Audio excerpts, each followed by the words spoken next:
अल्लाहु अकबर, हक्का कबीर, आलम बड़ा कबीर। ये सर्व सृष्टि रचनहार परमेश्वर है। ये हम सब जीवात्माओं का जनक पिता है। यही परमात्मा चारों युगों में अपने सतलोक निज धाम से तीसरे मुक्ति धाम से गति करके चल के आते हैं। हम काल जाल में फंसी हुई भोली आत्माओं को सतलोक में होने वाले सुख और यहाँ पर आप उठा रहे दुख, इन सब का तुलनात्मक तरीके से ज्ञान कराते हैं और हमें बताते हैं कि तुम यहाँ के रहने वाले नहीं हो।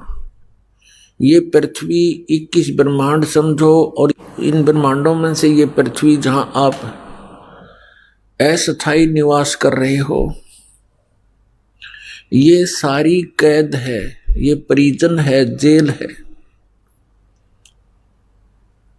और इस जेल से आप कैसे मुक्त हो सकते हो, इसका ज्ञान कराने के लिए परमेश्वर स्वयं आते हैं। जिसको हम भगवान मानते रहे, अब तो नहीं मानते, और जिसको वेद ब्रह्म कहते हैं। श्रीमद् भगवत गीता में जो अपने आप को कहता है मैं काल हूं, 11वें अध्याय के 32वें श्लोक, जो श्री कृष्ण जी के अंदर प्रवेश करके बोल रहा है, इसको हम परमात्मा कहा करते थे, अपना स्वामी मानते थे और इसकी महिमा किया करते थे कि परमात्मा ने हमारे को कितना सुख दिया है, कैसी अच्छी पृथ्वी दी है, कैसे मनोहर झरने बनाए हैं, पृथ्वी के अंदर मीठा और खारा जल बनाया है, कैसे रोक रखा है, कितने अच्छे पदार्थ दिए हैं, काजू किस्मत सेब संतरे और ये सब बाजरा ज्वार गेहूं कनक सारी, और कितनी अच्छी हवा चलती है, कैसे मौसम बनाए हैं, कैसे दिन रात बनाए हैं। लेकिन हम इन खूबियों से हम इसको भगवान मान रहे थे। अब परमेश्वर कबीर देव जी ने, कबीर साहब ने आकर के बताया कि इस झूठे सुख को सुख कहे, यो मान रहा मनमोद, ये सकल चबीना काल का, कुछ मुख में कुछ गोद। ये परमात्मा जो हमारे पिता है, सबके जनक है, जो हमें इस काल की कैद से छुड़वाने की विधि बताने आते हैं, ज्ञान बताने आते हैं। यही परमात्मा सन 1398 संवत 1455 ज्येष्ठ सुदी पूर्णमासी को अपनी महिमा अनुसार, अपनी लीला अनुसार, विधान अनुसार जो प्रत्येक युग में लीला करते हैं, ये सतलोक से तीसरे मुक्ति धाम से चलकर आए, एक शिशु रूप धारण किया। और जैसा कि परमेश्वर की महिमा में लिखा है कि वो जंगल में, वन में, किसी सरोवर में, तालाब में कमल के फूल पर आकर विराजमान होते हैं, जिस कारण से वो नारायण कहलाते हैं। नारायण का अर्थ होता है जल पर निवास करने वाला। वो परमात्मा स्वयं चलकर आए, एक शिशु रूप धारण किया, कमल के फूल पर विराजमान हुए। इनके प्रत्यक्ष दृष्टा महर्षि रामानंद जी के शिष्य थे और एक नीरू नीमा नाम के जुलाहा दंपति, जुलाहा पति पत्नी, वो निसंतान थे। स्नान करने के लिए प्रतिदिन वो उसी सरोवर पर सुबह सुबह जाया करते थे। नवजात शिशु को प्राप्त करके भगवान का शुक्र करते हुए घर ले आए। वही परमात्मा थोड़े से बड़े हुए, 5 वर्ष की आयु से ही अपने जिस उद्देश्य को लेकर आए उसको प्रारंभ किया। बड़े बड़े विद्वानों के छक्के छुड़ा दिए। तत्व ज्ञान के सामने उसमें के मंडलेश्वर टिक नहीं सके।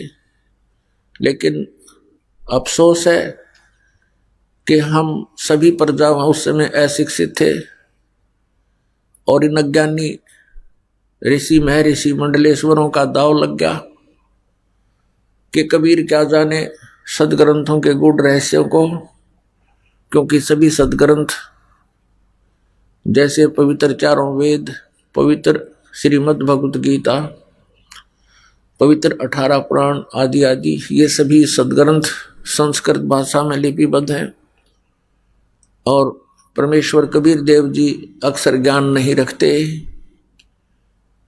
और वो मंडलेश्वर और नकली कहा करते कि कबीर जी को अक्सर ज्ञान नहीं है, इसलिए वेदों को ये क्या जाने, क्या समझे पुराणों को, जिस कारण से आज तक ये अज्ञान बना रहा। शास्त्र विधि त्याग कर मनमाना आचरण ये अज्ञानी ऋषि महर्षि करवाते रहे। स्वयं भी पाप के भागी नरकगामी हुए, 84 लाख योनियों में कष्ट उठाए और हमारे पूर्वजों को भी इन्होंने उसी गड्ढे में डाल दिया। पुण्यात्माओं, उस परमेश्वर कबीर देव जी जिसको धानक कहा करते थे, जुलाहा कहा करते थे, उसने आकर के हमें बताया कि तुम कहाँ फंसे पड़े हो, कुछ विचार करो पुण्यात्माओं। परमेश्वर कहते हैं मैं अक्सर ज्ञान नहीं था और ये शिक्षा इस मनुष्य जीव की सबसे बड़ी शत्रु है। हम भले इसको बड़े गर्व के साथ मानते हैं कि शिक्षा नहीं है तो पशु के समान जीव है, नहीं। ऐसे कहने वालों को सबसे पहले ये सोचना चाहिए कि आपके माता पिता क्या पशु थे जिन्होंने कभी शिक्षा ग्रहण नहीं की, और उनका कितना नेक आचरण था, कितने नेक विचार थे, कैसी सद्भावना उन लोगों में थी। और आज के मानव को तोल कर देखो उन महापुरुषों के साथ जिनको शिक्षा नहीं थी। इन शिक्षा से बिगड़े हुए व्यक्तियों को अब सुधारना कितना कठिन हो गया है। अभिमान का अंत नहीं, जरा सी पोस्ट किसी को मिल जा धरती तोल देता है, आगा पीछा नहीं देखता पाप करते समय। तो इस शिक्षा का सबसे बड़ा हमें लाभ हुआ है कि हम इस शिक्षा से परमात्मा पहचान सकते हैं।